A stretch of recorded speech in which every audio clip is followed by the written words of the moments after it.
شيعة يعني نعبد الله ونؤمن بمذهب نبيا.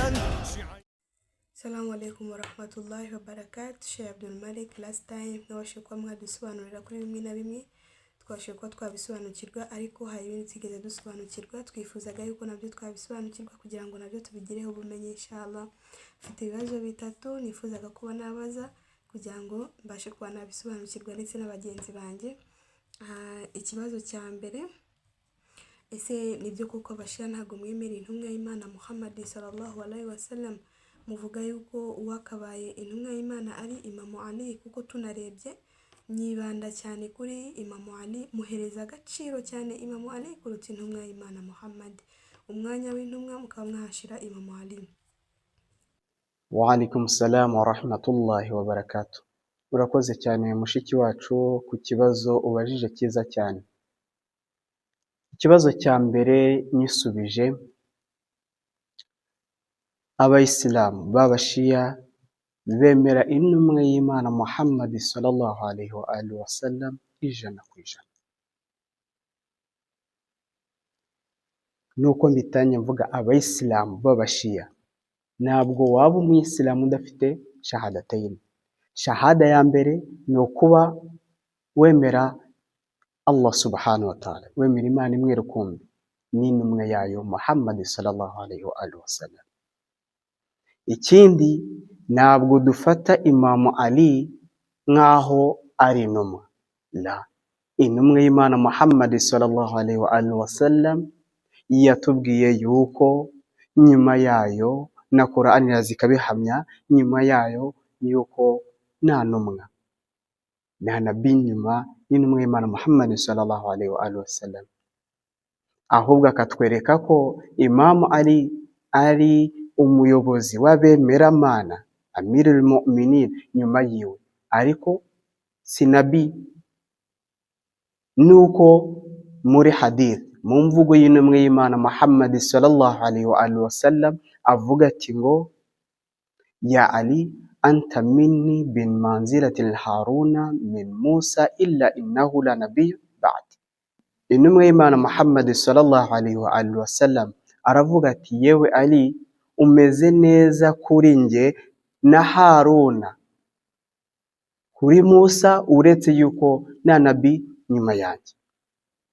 Icyo ngicyo tukaba tubona yuko Imam Ali ntabwo tumufata n'intumwa, nta nubwo tumuha agaciro kurusha intumwa y'Imana Muhammad sallallahu alaihi wa sallam, nta nubwo tumukunda cyane kurusha Nabi Muhammad sallallahu alaihi wa sallam. Kweri Imam Ali nta nubwo yabitwemerera.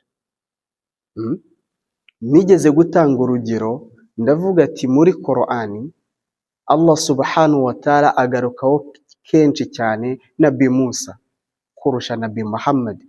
Ese ibyo ngibyo bigaragaza yuko Allah subhanahu wa ta'ala yakundaga Nabi Musa kurusha Nabi Muhammad? Ni nako natwe turi kwibuka habaye Maulid ya Imam Ali wafati, tukamwibuka, ntabwo bigaragaza yuko dukunda Imam Ali kurusha Nabi Muhammad sallallahu alaihi wa alihi wasallam.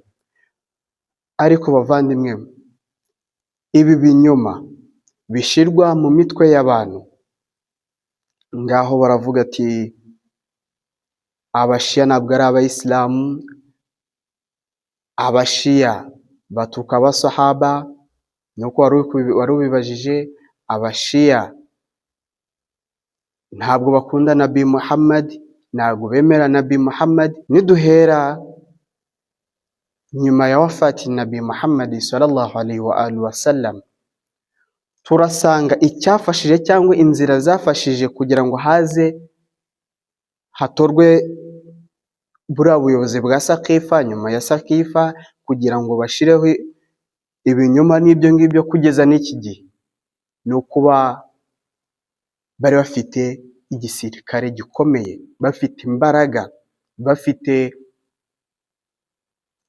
imitungo, bashukisha abantu babahereza imitungo, hanyuma bakababwira ati mugende kuri za mimbari mutuke Imam Ali n'umuryango wiwe. Iyo turebye Saqifa, ibyabereye Saqifa, ubuyobozi bwatowe ntabwo nabwo bwaciye mu kumvikana, ahubwo habaho igitugu, kwerekana yuko ukomeye, ufite ijambo muri rubanda.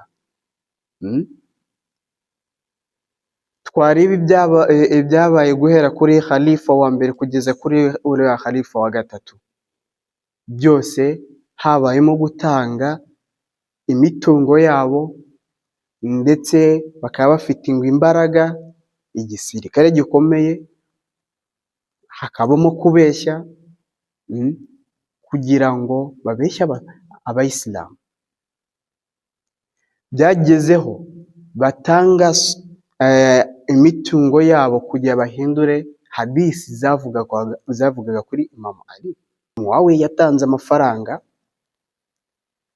ngo bamuhindure riwaya zose, hadisi zose zivuga kuri Imam Ali zituruka ku ntumwa y'Imana Muhammad sallallahu alaihi wa sallam. Muawiya yatanze imitungo, yatanga amafaranga, abantu bagende babeshye yuko bavuga yuko Imam Ali atajya asenga mu kwezi kwa Ramadhani, nta nubwo ajya asenga na gato. Ariko nyuma yaho abantu baje kumenya ukuri, baza kumva yuko Imam Ali bamuteye umupanga ari mu musigiti, ndetse ari no gusari. Bakibaza ati, uyu ko mwari mwaratubwiye yuko atajya asari ngo tumureke ntituzamukurikire, ni gute bamuteye umupanga ari mu isengesho? Ibyo ni ibinyoma byagiye bishyirwaho. Kugeza n'iki gihe haracyatangwa amafaranga n'imitungo kugira ngo handikwe ibitabo bagaragaza ngo yuko abashiya atari abayisilamu, bagaragaza yuko abashiya badakunda Nabi Muhammad, batemerana na Nabi Muhammad, bagaragaze ngo yuko abashiya bafata Imam Ali nk'aho ari intumwa. Ibyo byose sasa ni ibinyoma bashize mu bantu, ni ibinyoma bagiye bashyira mu bantu, bavuga yuko abashiya atari abayisilamu, abashiya badakunde Nabi Muhammad, batemera Nabi Muhammad. Ibyo ni ibinyoma kuva kera, kuva nyuma y'itabaruka y'intumwa y'Imana Muhammad sallallahu alaihi wa sallam kugeza na n'ubu. Izo nzira ko ari eshatu nizo zibafasha gutanga imitungo yabo, batanga amafaranga, batanga imbaraga zabo, bazipfusha ubusa, bagatanga imbaraga kugira ngo bagende bubake ikintu gikomeye mu bantu. Icyo kinyoma kigende gifate mu bantu ku buryo n'uzaza kubasobanurira batazaza babyumva.